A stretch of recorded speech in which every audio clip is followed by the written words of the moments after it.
Welcome! In front of me I have Amazfit GTS 4 Mini, and I'm gonna show you how to change the watch face on this watch.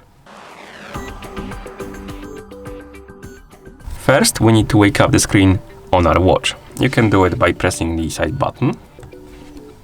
After you wake up the screen, you should see the current watch face, the home screen basically on your watch. And you can press and hold on the screen to open the watch face menu. And once you open the watch face menu, you can scroll through the list of watch faces by swiping left and right on the screen. Now, find the watch face you like to use, and then tap on it to select it and apply it, like this. You can also open the watch face menu through settings. So, if you wake up the screen on your watch, then press the side button again to open the menu. Then you can scroll through the menu, find the settings icon, and tap on it. And here we have an option called watch face and time. Tap on it and then tap on watch face to open the list of watch faces. And you can scroll through it again, find the watch face you like to use, and then tap on it to select it and apply it, like this.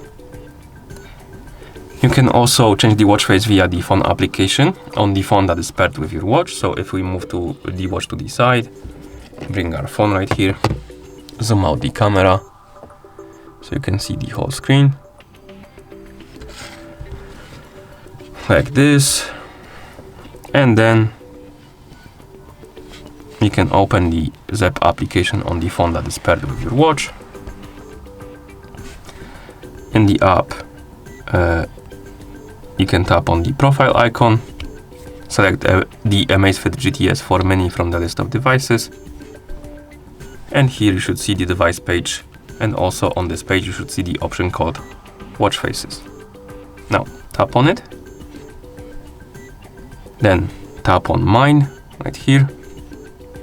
As you can see, we have the category called My Amazfit GTS 4 Mini, and we have the list of watch faces. We can tap on them to select them and apply them on our watch, like this. And once you're done, you can close the app. And that's how you change the watch face on this watch. Thank you for watching. If you found this video helpful, please consider subscribing to our channel and leaving a like on the video.